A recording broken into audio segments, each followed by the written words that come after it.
Al-Imam Nawawi rahimahullah berkata, "Was sahih" dalam Al-Majmu' Syarh Al-Muhadzab, "Was sahih karahatul akhdhi minha mutlaqan." Ini mazhab Syafi'i. Imam Nawawi adalah orang yang paling paham tentang mazhab Syafi'i. Al-Imam Nawawi adalah orang yang paling paham tentang mazhab Syafi'i. Maka dia dikatakan sebagai muhaqqiqul mazhab, orang yang paling paham tentang mazhab. Beliau mengatakan dalam kitabnya Al-Majmu' Syarh Al-Muhadzab, "Was sahih," pendapat yang benar. Karahatul akhdhi minha mutlaqan, tidak boleh memotong jenggot secara mutlak. Bal yatrukuha ala haliha kaifa kanat. Tetapi jenggotnya dibiarkan sebagaimana kondisinya. Lil hadits sahih wa aful liha, karena ada hadis yang sahih yang menyatakan biarkan jenggot. Ini perkataan siapa? Imam Nawawi. Dan saya rasa seluruh orang Indonesia kagum sama Imam Nawawi rahimahullahu taala. Kemudian beliau bantah hadis yang dhaif, kata beliau, wa ammal hadis Amr bin Syuaib an abihi an jaddihi. Adapun hadis yang diriwayatkan dari Amr bin Syuaib dari ayahnya dan dari kakeknya, inna Nabiy sallallahu alaihi wasallam kana ya'khudh min lihyatihi min ardiha wa tuliha. Rasulullah sallam memangkas jenggotnya baik dari bawah maupun dari pinggir. Farawahu Tirmidzi, diriwayatkan oleh Imam Tirmidzi bi isnadin dhaif, dengan sanad yang dhaif, la yuhtajju bihi, tidak boleh dijadikan hujjah. Tentang bagaimana pernyataan ulama Syafi'iyah tentang jenggot. Sebelumnya kita sebutkan tentang perkataan ulama secara umum. Lihat halaman 35. Halaman 35. Ibnu Hazm Az-Zahiri dari mazhab Zahiriyah mengatakan, ittafaqu ala anna halqal lihyah muthlatun la yajuz. Para ulama telah sepakat bahwasanya mencukur habis jenggot. Ini kalimatnya halq. Ini kita harus tahu mana tempatnya ijma ulama yang tidak boleh, mana yang masih khilafiyah, agar kita bedakan. Yang di sini disebutkan para ulama, ijma ulama mencukur habis jenggot tidak boleh, termasuk muthlah. Ya. Ini perkataan Ibnu Hazm menukil ijma dalam kitabnya Maratibul Ijma. Ya, Imam Ibnu Hazm punya kitab judulnya Maratibul Ijma, menyebutkan ijma para ulama. Beliau mengatakan ulama telah sepakat mencukur habis, menggundul jenggot termasuk muthlah, tidak diperbolehkan. Ini dari mazhab Zahiri. Ibnu Taimiyah dari mazhab Hambali mengatakan, yahrumu halqul lihyati lil ahaditsis sahihah wa lam yubihu ahadun. Kata Ibnu Taimiyah rahimahullah, diharamkan mencukur gundul jenggot karena hadis-hadis yang sahih melarang akan hal tersebut, dan tidak seorang ulama pun yang membolehkannya. Membolehkan mencukur habis apa? Jenggot. Al-Ala'i dari mazhab Hanafi, beliau mengatakan, innal akhdha minal lihya dunal qabdah kama yaf'aluhu ba'dul magharibah wa mukhannathatur rijal lam yubihu ahadun. Sungguhnya memotong jenggot di bawah genggaman. Jadi kalau mencukur jenggot di bawah genggaman, apa namanya? Sebagian ulama membolehkan, sebagian ulama membolehkan. Yang tidak boleh di atas apa? Genggaman. Kalau lebih panjang dari genggaman dicukur di sini, masih ada ulama yang membolehkan. Jadi adapun kalau di sebelum genggaman maka tidak diperbolehkan. Jadi genggamannya begini ya, bukan begini. Ada orang genggaman, gimana genggamannya ini Bang? Ah, clear, begini maksudnya. Ya. Atau begini di bawah tengah, bukan juga begini. Di bawahnya ya. Bukan di sini kata jenggot.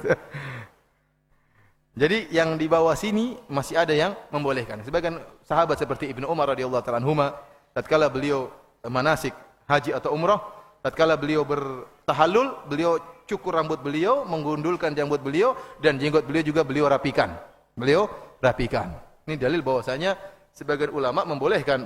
Ya, dan ini ma'ruf perkataan Syekh Albani rahimahullah, dan sebagian sahabat berbuat demikian. Namun dibantah oleh sebagian ulama yang lain yang menyatakan bahwasanya itu adalah ijtihad dari Ibnu Umar. Oleh karenanya jenggot Nabi dikenal panjang, jenggot bapaknya Umar bin Khattab juga dikenal apa? Panjang. Dan terbukti Ibnu Umar memotong jenggotnya tatkala manasik saja. Tatkala manasik saja, bukan setiap kali panjang beliau cukur, enggak. Seakan-akan beliau mengkiaskan dengan masalah mencukur rambut, akhirnya jenggot juga apa? Dirapikan. Ini menunjukkan ijtihad beliau. Intinya kalau di bawah ini masalah khilafiyah, tidak bisa kita ingkari karena ini masalah apa? Khilafiyah.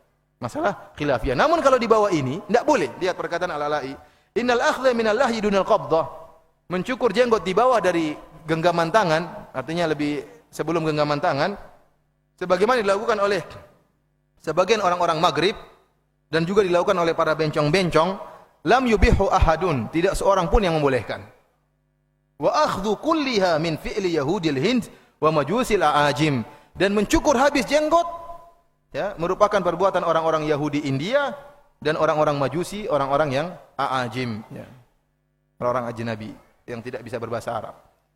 Ini perkataan Al-Alai bahwasanya kalau di bawah ini, kalau berarti mengisyaratkan bahwasanya kalau mencukur jenggot di bawah lebih daripada genggaman, ini masalah khilafiyah, masih banyak yang bolehkan.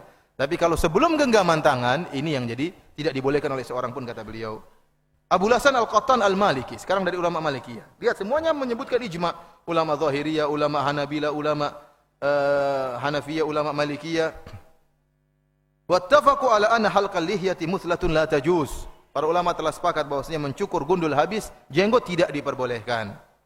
Sekarang kita sudah lewat penukilan dari mazhab Syafi'i, mazhab Maliki, mazhab Hambali, mazhab Hanafi dan mazhab Zahiri. Sekarang kita akan sebutkan perkataan ulama Syafi'iyah.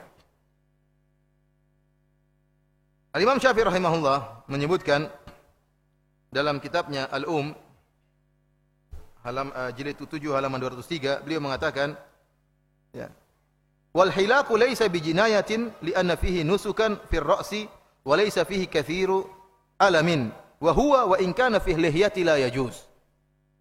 Kata beliau, mencukur habis, ya, bukanlah suatu bentuk kriminal karena ada pencukuran habis dalam nusuk. Seorang tatkala umrah maka digundulkan dan tidak ada rasa sakit. Artinya kalau ada orang mencukur habis seorang rambutnya maka bukanlah bentuk jinayah, bukan merupakan bentuk kriminal dan kathiru alam dan tidak menimbulkan banyak penyakit. Yang jadi perhatian kita perkataan Imam Syafi'i, wa in kana fil lihyati la yajuz, meskipun di jenggot tidak diperbolehkan. Ini jelas Imam Syafi'i mengatakan tidak boleh mencukur jenggot. Dan ini dipahami oleh para ulama Syafi'iyah. Silakan antum buka halaman 38. Halaman 38 saya tungkilkan perkataan ulama Syafi'i. Yang pertama Ibnu Rif'ah. Ibnu Rif'ah dia mengatakan, inna Syafi'i qad nassa fil ala tahrimi halqil lihya. Sungguhnya Imam Syafi'i dalam kitabnya Al telah menyatakan haramnya menggundul jenggot. Kemudian Abdurrahman bin Umar Al-Ba'alawi dia mengatakan juga, nassa Syafi'i, Imam Syafi'i menaskan radhiyallahu anhu ala tahrimi halqil lihyati wa natfiha. Imam Syafi'i dalam melarang mencukur habis jenggot dan mencabuti jenggot. Al-Halimi yang wafat pada tahun 403 Hijriah mengatakan, la yahillu li ahadin an yahlika lihyatahu wala hajibaihi. Tidak halal bagi seorang pun untuk menggunduli jenggotnya dan menggunduli alisnya. Dia mengatakan, kenapa? Fa inna bi khilafi halqil lihya. Dia mengatakan bentuk tashabbuh bin nisa. Ya, tashabbuh bin nisa. Kata beliau bahwasanya mencukur habis jenggot seperti tashabbuh dengan wanita. Abul Hasan Al-Mawardi, ulama masyhur dalam ulama Syafi'iyah, ya, dalam kitabnya Al-Hawil Kabir, beliau mengatakan, natful lihyati minas safah alladhi turaddu bihi syahadah. Mencabuti jenggot merupakan bentuk kebodohan yang dengan sebab itu persaksian seorang ditolak. Persaksian seorang ditolak. Kalau ada orang mau jadi saksi tapi jenggotnya dia cabuti, oh kamu tertolak. Yang bilang siapa? Al-Mawardi. Ulama Syafi'iyah. Ini perkataan yang keras dari ulama Syafi'iyah. Al-Imam Al-Ghazali juga demikian dalam yang wafat pada tahun 505 Hijriah. Dia mengatakan, wa amma natfuha fi awwalin nabat tashabbuhan bil murad, fa minal munkaratil kibar, fa innal lihyata zinatul rijal. Adapun mencabuti jenggot di awal kali tumbuh, baru kali tumbuh enggak suka ada jenggot, dicabutin. Sama seperti orang-orang al-murad, murdan, anak-anak masih muda yang tidak punya jenggot. Fa minal munkaratil kibar, maka ini termasuk kemungkaran yang besar. Kata siapa? Al-Ghazali. Ulama orang-orang Syafi'iyah semua mengagumi orang-orang ini. Al-Ghazali, kemudian Ibnu Rif'ah Al-Halimi, Al-Mawardi, ini ulama-ulama Syafi'iyah, ulama besar Syafi'iyah. Dia bilang faminal munkaratil kibar. Ini termasuk kemungkaran yang besar. Fa innal lihyata zinatur rijal, bahwasanya jenggot merupakan perhiasan lelaki. Dan saya sebutkan juga ulama-ulama Syafi'i yang lain. Di antaranya sekarang perkataan Imam Nawawi rahimahullah. Lihat halaman 40. Al-Imam Nawawi rahimahullah berkata, was sahih dalam Al-Majmu' Syarh Al-Muhadzab, was sahih karahatul akhdhi minha mutlaqan. Ini mazhab Syafi'i. Imam Nawawi adalah orang yang paling paham tentang mazhab Syafi'i. Al-Imam Nawawi adalah orang yang paling paham tentang mazhab Syafi'i. Maka dia dikatakan sebagai muhaqqiqul madhab, orang yang paling paham tentang mazhab. Beliau mengatakan dalam kitabnya Al-Majmu' Syarhul Muhadzab, was sahih, pendapat yang benar. Karahatul akhdhi minha mutlaqan, tidak boleh memotong jenggot secara mutlak. Bal yatrukuha ala haliha kaifa kanat. Akan tapi jenggotnya dibiarkan sebagaimana kondisinya. Lil hadithi sahih wa aful liha, karena ada hadis yang sahih yang menyatakan biarkan jenggot. Ini perkataan siapa? Imam Nawawi. Dan saya rasa seluruh orang Indonesia kagum sama Imam Nawawi rahimahullahu taala. Kemudian beliau bantah hadis yang dhaif, kata beliau, wa amal hadis Amr bin Syuaib an abihi an jaddihi. Adapun hadis yang diriwayatkan dari Amr bin Syuaib dari ayahnya dan dari kakeknya, inna Nabiy sallallahu alaihi wasallam kana ya'khudh min lihyatihi min ardiha wa tuliha. Rasulullah sallam memangkas jenggotnya baik dari bawah maupun dari pinggir. Farawahu Tirmidzi, diriwayatkan oleh Imam Tirmidzi bi isnadin dhaif, dengan sanad yang dhaif, la yuhtajju bihi, tidak boleh dijadikan hujjah. Tidak bisa dijadikan hujjah. Lihat, Imam Nawawi tegas. Dia mengatakan dibenci memotong jenggot sedikit pun, tidak boleh. Adapun Nabi disriwayatkan memotong sedikit kanan, memotong sedikit kiri atau di bawah, maka hadisnya dhaif, tidak boleh dijadikan hujjah. Demikian juga dalam kitabnya yang lain, dalam kitab Al-Minhaj Syarah Sahih Muslim, beliau mengatakan wal mukhtar tarkul lihyati ala haliha, dan pendapat yang terpilih adalah membiarkan jenggot sebagaimana kondisinya. Wa alla yuta'arrad laha bi taqsiri syai'in aslan, dan tidak boleh dikorek-korek dengan dipangkas sedikit pun enggak boleh, kata Al-Imam Syafi'i, Imam Nawawi rahimahullah.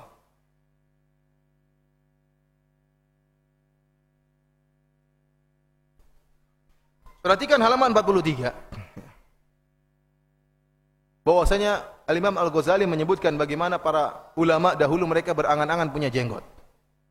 Lihat kata Abu Hamad Al-Ghazali, wa qala Syuraih Al-Qadhi, Syuraih Al-Qadhi seorang ulama besar, dia mengatakan, waditu anna li lihyatan walau bi asyrati alaf. Saya berharap punya jenggot meskipun harus bayar 10.000. 10.000 dinar atau 10.000 apa? Dirham.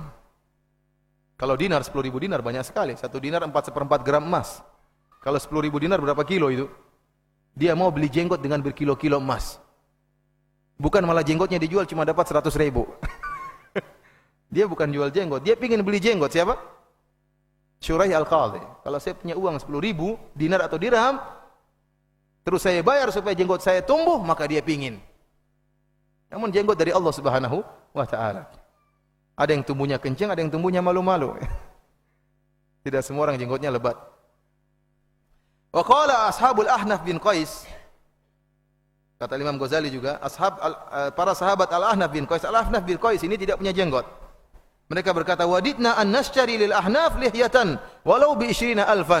Kami berangan-angan untuk membelikan jenggot buat Al-Ahnaf bin Qais, meskipun kami harus bayar 20.000 dinar atau dirham. Ya.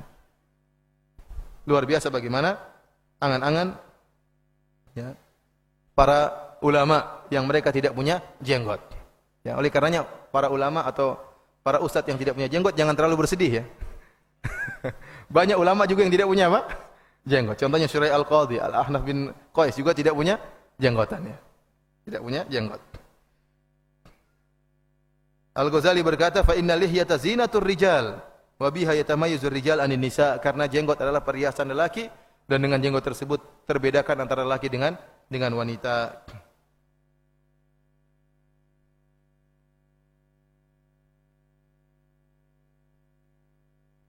Para ini rahmatillah subhanahu wa ta'ala.